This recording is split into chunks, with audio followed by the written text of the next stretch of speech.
To your presence, I'm so happy. When I come into your presence, I'm so glad. 'Cause in your presence there is anointing. The Spirit moves around me. In your presence, anointing breaks the yoke. When I come into your presence, I'm so happy. When I come into your presence, I'm so glad. 'Cause in your presence there is anointing. Your spirit moves around me. In your presence, anointing breaks the yoke. Hi, choppers. Hi, beautiful people. What's up? It's your girl, Mimi. This is morning. I just woke up, so don't mind the way I look, guys, or my voice, because I've been having cold, and from time to time, you're going to hear me clear my throat, like, or even cough it out. It's all natural and it's all normal. Okay, so today, thank you so much for the views for the previous video and the shares to all of you who shared my video. I really appreciate you all sharing my videos, liking them and commenting. And as you can see, our subscribers have gone up to 800 and almost 900, so 890 something. And I really appreciate all of you who have subscribed and all of you who are commenting, liking and sharing the videos. Without further ado or says, um today I'm gonna be talking about this topic because someone sent me a private message asking me to talk about it. Like, she was kind of wondering my own view or my own what I have to say with regards to that topic. Okay, so the question she asked me was, why is sex before marriage bad? That, to my own understanding, I should explain to her why sex before marriage is bad. And this is what I told her on the message that I typed to her. And it's what I'm going to be telling you all right now. My own point of view, or to my own understanding, or to the best of my knowledge, why I think that sex before marriage is bad and why God made it that way. Okay, let's look at it this way. If I'll give you a couple of scenarios or examples, whichever one you want to go with. Okay, so take for example, a girl gets married and she is a virgin, right? Let's use months for their names. Say June, the girl's name is June. June gets married while she's a virgin, right? And September, that is her husband, gets married to her while he's not a virgin, right? Okay, so let's say the first time they ever have intercourse is during their wedding night or on their wedding night, and that was the first time they ever had sexual intercourse or anything like that. And you will see that June is not going to be curious about wanting to know how other penises taste like, or other yeah, or other stuff tastes like. She will be focused on September because that is her first husband, or that is the first person that has ever gotten into her, right? To a point where it's gonna seem as if she is kind of like obsessed with him. But because he has been doing it with other girls and he has had experience with other girls or other females, at one point he may feel like he is not maybe getting what he is getting, because maybe June may be giving him a different feeling or a different feelings, and because he has been with other girls, he has had maybe different feelings or different experiences with those girls, right? That is option number one, or scenario number one. Let's go to scenario number two. Let's take May. May is another girl and she is married to September. So I'm going to use September for all the guys. And she is married to September. And September is a guy who is a virgin and May is not a virgin, right? And so in the course of their wedding night, or that was the first time they ever had sexual intercourse or sexual relations, and because May was not a virgin when she met September, she will have this experience of maybe she had experienced different sizes, and maybe September's size was not let's say, should I compare it to maybe one of the other sizes that she has had, right? So she may start having difficulties or problems with regards to that aspect of marriage, because mind you that I'm talking about sexual relations for married people. I'm not talking about fornicators or adulterers. That's not what I'm talking about. I'm just kind of getting this clear to you. I'm not facilitating or promoting any fornication or any adultery or anything. So I'm just talking about why sex before marriage is not advisable, or it's not good. Okay, now let's go to the third scenario. And this girl is April, and she gets married to September. April has been with other guys. September has been with other guys, right? So both of them are not virgins. And the meet, and during their wedding night or on their wedding night, they had sexual relations, and they both felt comfortable or not comfortable due to the sizes, and maybe because of the past experiences of the other sexual relations they have had before their wedding, and they may start having issues. Okay, let's go now to the fourth and last scenario, which is August, she's a girl, and September is a boy, and both of them are virgins, right? So on their wedding night, they have relation, or they make love, or whatever we want to call it. And because both of them are virgins, it all went well. Why do I say it all went well? I don't want to say the other ones went well, because there is that curiosity when you have had sexual relations before getting married, especially when you're not a virgin, or the other person is not a virgin. There is always this kind of feeling of maybe this is not right or this is right, right? So now the fourth scenario, the August and September scenario, is the scenario I want to use and talk more about it, why that one is right. That one is right because that is the first time that the penis is entering a vagina, and both of them are having sexual relations for the first time.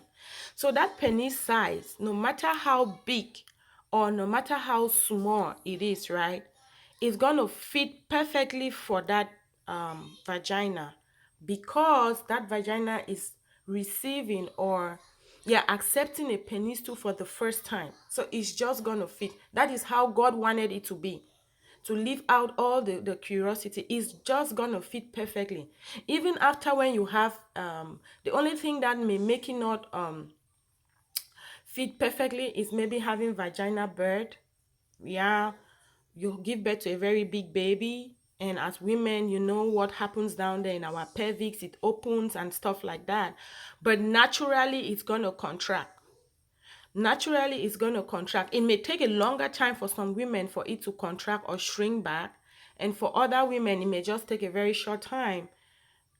So the one I am talking about is both of you. When both of you get married, when both of you are virgins, you will enjoy your sex. There will be no curiosity, because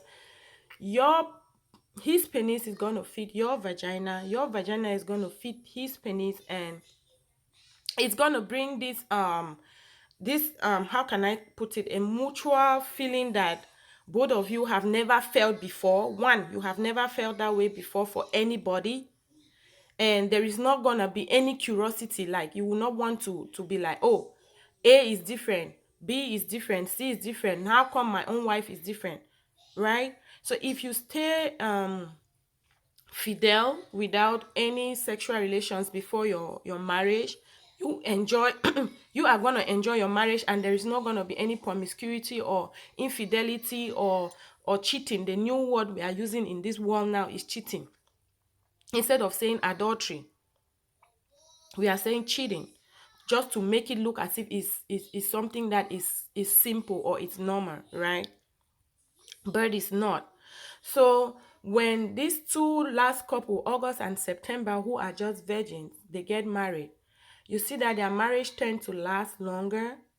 In that, yeah, the man will not be curious about how another woman's v tastes like. The woman will not be curious about how another man's p tastes like, because they are just a perfect fit. The deeper or the size of the p will fit perfectly to the size of the v, because it's the first time both of them are getting into anything like that. So that was the advice I gave my small friend who wrote to me. I'm sure she's gonna be commenting with what I wrote to her, because I wrote to her a very long stuff. So she told me that when I make a video, she's just gonna copy and paste what I had said to her, or screenshot what I said to her. And this is not far from what I told her. I told her that, to my own understanding, God made it that way because he does not want us to be adulterous. Yeah, he does not want us to have many sexual relations or many sexual partners. That is why you have to to strive or try as much as possible. If you're out there and you're still a virgin, be it a man or a woman, I will advise you to keep your virginity for your husband, for your spouse, or for your wife, because that way it stops cheating, it stops curiosity, and plus it brings more blessings to you as a family. And you know that when a man or a woman starts sleeping outside, sex is not just the mere sex we are seeing. When you put that p into another woman's v, or another woman puts her open her feet for another man, right? There is spirit exchange. That is why you see some marriages just get up out of a sudden, and they are fighting, they are struggling, because a new spirit has been introduced into that union. A new spirit has been introduced to that union that is no longer maybe accepting now your own spirit or your own husband's spirit. That is why when a man cheats or a woman cheats and comes back home, let me be using cheating or adulterate, and comes back home, he or she has carried a spirit from another person and brought to their marital home. And you come and sleep with your wife or your husband, and you exchange that spirit. That spirit starts fighting against the two of you. That new spirit that you have brought into your home starts, is either some people go and do that and adulterate with girls who, or men who are experts in adulterating. That is their job, that is their field, and they get that spirit, and before you know it, you are just adulterating left and right, left and right, right? And then when you bring that spirit back home from that other person, because actually there's exchange of spirit bonding. That is why God says that let marriage bed be holy. That bed he is talking is not the physical bed that we look at it in our eyes. Like I said, the Bible has used a lot of figures of speech, metaphors and stuff, and other stuff, that if you read the Bible and you want to just interpret it, because it says, Jesus says, if your left eye cause you to sin, take it out. That is not what he meant. He was using a metaphor, like I said in our previous video, right? He was just meaning that if your eye causes you to sin, take it out, meaning turn the eye away from that thing that is causing you to sin. If your hand is causing you to sin, cut it. He did not mean that you should cut your hand. He meant that you should keep away, cut that link. Whatever is making you to sin, cut it, cut that thing, stop that thing, right? So when husbands or wife they go out and they sleep with this new person, this new girl, maybe that girl has not had children. Let me put it for example, has not had children, and her V is tight, and your wife has had children for you, right? Now you start getting a feeling that you had been getting before from your wife before she had children. And what happens? You start thinking that your wife is not giving you enough, right? And what happens? It creates this more curiosity atmosphere for you, where you start looking like, oh, if this girl is sweeter or tasting better than my wife, it means if I try this other girl, how is she gonna taste, right? So, oh, this other man, how is he gonna taste? That is why God is telling us to keep our marriage bed holy. and stay away from adultery, because adultery is the highest thing that cripples a marriage. It's not communication, it's not a respect. When you adulterate, ask yourself one question. If you're in a marriage home and problem starts coming in, ask yourself, where did that problem coming from? You start disrespecting your husband, what happened? You have met some other person that you're giving your respect and loyalty to. You start disrespecting your wife, what happened? You have met some other person that has taken away that part from you spiritually, because you two are no longer born again. Somebody had come in the middle of that bond that you two had. Before you know it, misunderstanding, miscalculation, interpretation. You two are no longer, should I say, perfect for each other. You two are no longer compatible, because what? Somebody came in and stole.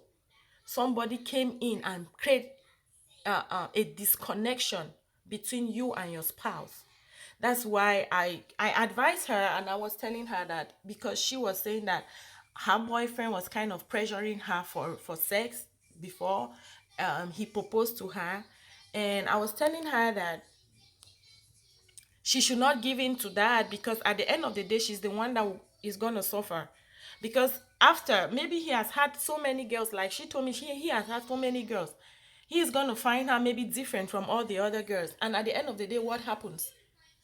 What happens? It will not last long. So as long as you tell someone you're still a virgin, and they cannot wait until they get married to you, and they begin to tell you stories of, oh, if we don't do it, I'm not going to get married to you. So be it. So what? So what? You're not even worth it, if that is the case, because anyone that is worth it will wait. Anyone that is worth it, that knows what it means for you to keep yourself before, keep yourself until that day, or giving it to that person who deserve it, will respect that decision that you made and stay with you. It may not be the same for you, it may not be the same for another girl. Some marriages still work even when the husband cheats, or even when the wives cheat, right? Some marriages still work, but most marriages that have the fear of God in them, like the deep fear of God, the husband and the wife, things no longer come be the same again. Things are no longer the same again, especially if you do it and you lie about it. Especially if you do it and you tell the other person, and the other person has a forgiving spirit, and you both forgive each other and move past it, right? When you forgive each other, you create this opportunity where you stop that other spirit. And before you know it, things start flowing back into place in your marriage. But when one person is kind of like, no, I did not do it, the other person is like, okay, you did not do it, but our marriage is sinking and sinking and sinking, right? It's kind of in a place where it puts the marriage in this tough position, where the forgiveness is not coming in because one person is lying. But if there is truth in that marriage, yes, I did it, yes, I had gone out of this marriage because of this or that, and the other person opens up and forgives you, things start to fall back in place. But if not, you will see that before you know it, some of these marriages that we see outside here that just get up from nowhere, and they were good, they were fine, and then out of a sudden something just happened and they fall apart. Understanding is gone, communication is gone, the man is disconnected from the wife is disconnected from the husband. It's only one thing I always say that caused that is adultery. A new spirit has been introduced into that union, that spirit is now striving and fighting. Like, comment, subscribe. Part 2 of this is going to be coming out soon. Ciao.